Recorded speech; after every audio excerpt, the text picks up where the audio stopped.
தீபாரணை நடைபெற உள்ளதால் பக்தர்களுடைய அனைவரும் ஆலயத்தின் அருகே வந்து எல்லாம் வல்ல ஸ்ரீ பகவானின் பேரொழி பெறுமாறு கேட்டுக்கொள்ள முடியாது.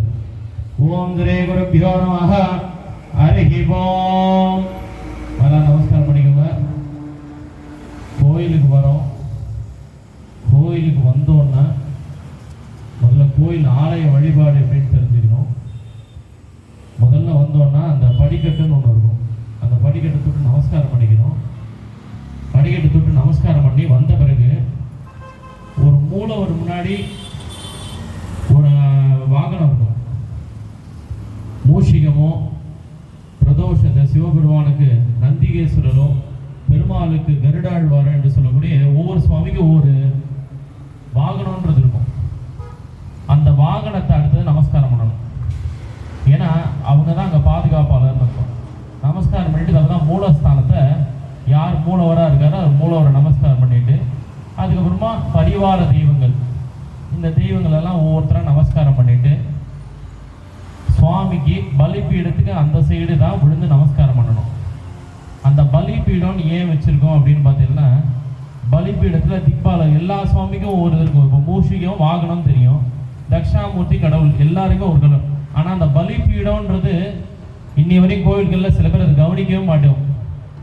அந்தந்த வாகனம் பிள்ளையாருக்கும் மூஷிகம்னு இருக்கும், தட்சிணாமூர்த்தி கடவுள் எல்லாமே அந்தந்த சுயரூபமாக இருப்பாங்க.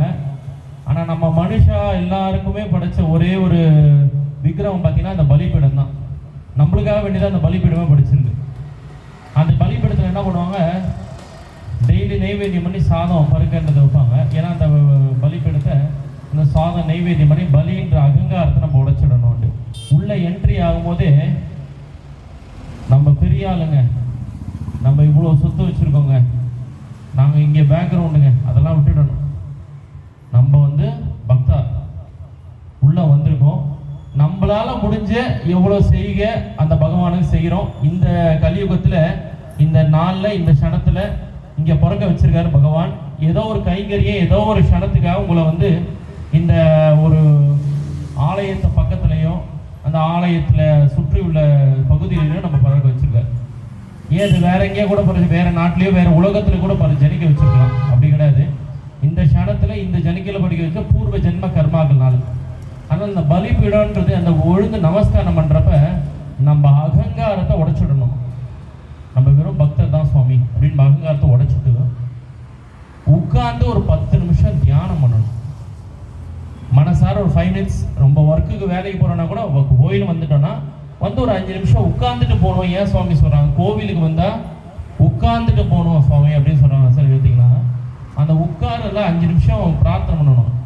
இன்னி வரையும் நம்ம என்னென்னலாம் கஷ்டத்தை ஃபேஸ் பண்ணியிருக்கோம், அதுக்கு என்னென்ன தீர்வு, என்னென்ன சொல்யூஷனு, என்னென்னலாம் பார்க்க போகிறோம் அப்படின்றதுக்காக தான் அந்த 5 நிமிஷம் தியானமே. நம்ம அந்த 5 நிமிஷம் கூட நம்ம என்ன பண்ணுவோம், மற்றவாழ்கிட்ட பேசிட்டு இருக்கக்கூடாது அப்படின்ட்டு.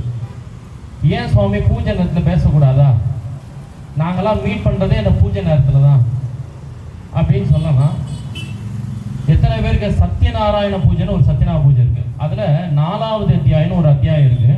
கலாவதி கதைன்னு ஒன்று வரும், நிறைய பேருக்கு தெரியாது. அதில் ததாஸ்தூர்னு ஒரு மந்திரம். ததாஸ்தூன்னா அது அப்படியே ஆகட்டும் அப்படின்னு நான் சொல்கிறது. நம்ம மேலோக சுற்றி எல்லோ காற்றில் வந்து எல்லா தெய்வங்களும் உட்கார்ந்துருப்பாங்களாம். நம்ம என்ன சொல்கிறோமோ அது அப்படியே ஆயிடுமா. அதனால தான் எல்லாருமே இப்போ என்னமே சொல்கிறாங்கன்னா பாசிட்டிவாக பேசு, நெகட்டிவாக பேசாத அப்படின்னு சொல்கிறாங்க. ஏன்னு சொல்கிறோம் பார்த்தீங்கன்னா, பாசிட்டிவ்னு மேலேருந்து ததாஸ்து சொல்லிகிட்டே இருக்கும். ஒரு பக்தர் வராரு, அவர் கஷ்டத்தில் வந்து தெரிவிக்கிறார், குடும்ப கஷ்டம் சுவாமி, பண கஷ்டம் அப்படின்னு சொல்லி தெரிவிக்கிறாரு. எனக்கு நீ தான் சுவாமி நிவர்த்தி பண்ணி வைக்கணும்னு சொல்லி அந்த கோரிக்கை ஏதோ வைக்கிறாரு. அந்த சுவாமி என்ன பண்ணோம், ததாஸ்துன்னு சொல்லி மேலோகத்தில் ஆகாசத்தில் இருக்கிற தேவர்களும் முனிவர்களும் என்ன பண்ணுவாங்க, ஆகாச ரூபமாக இருப்பாங்களாம். அந்த ஆகாச ரூபமாக ஒரு பல்லி ரூபமாகவோ, ஒரு காகத்வஜமாகவோ, ஒரு பசுமாடு ரூபமாகவோ, ஒரு ஆகாசத்தில் ததாஸ்துன்னு அப்படி சொல்லிகிட்டே இருப்பாங்களாம். அது அப்படியே ஆகட்டும், நீ என்ன வேண்டியோ அது அப்படியே ஆகட்டும். நம்ம என்ன பண்ணுவோம், வேற ஏதாவது பேசிடுவோம். ஆமாங்க அவங்க கிடக்குறாங்க, அவங்க வந்தாலே இப்படிதாங்க அப்படின்னு சொல்லி வேற ஏதாவது பேசுவோம். நம்ம எவ்வளோ கொடுக்குறாங்க, நம்மளுக்கு மரியாதை தர மாட்டாங்க, இதுதாங்க அப்படின்னு சொல்லிடுவோம். அப்போ என்ன ஆகும், ததாசுன்னு சொன்னால் அது அப்படியே ஆகிடும். நம்ம பகவான் நம்ம கோயிலில் போய் சாமி கும்பிட்டுட்டே இருப்போம். சுவாமி சுவாமி சுவாமின்னு கும்பிட்டே இருப்போம். எனக்கு ஏன் சுவாமி கஷ்டம் தரான்னா, நம்ம வந்து ராமரும் கிருஷ்ணரும் பூலோகத்தில் பிறந்தார். நேற்று தான் கிருஷ்ண ஜெயந்தி முடிஞ்சது.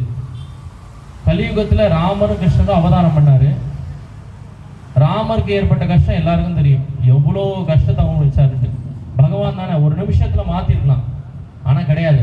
பூலோகத்துல மனுஷனா பிறந்தா கஷ்டத்தை அவ அனுபவிச்சுதான் ஆகணும். ஆனா அவர் செய்யற பூஜை புனஸ்காரங்கள், வனவாசம் 16 வருஷம் போனாலும் வந்து ராமர் பட்டாபிஷேகம் ஆயிடுச்சு. அந்த மாதிரி ராமருக்கே அந்த நிலைமை. நம்ம அந்த அளவு கூட பூஜை புனஸ்காரங்கள் நம்ம சரியா பண்ணல. ராமர் எவ்வளவு தான தர்மங்கள் பண்ணிருப்பார்.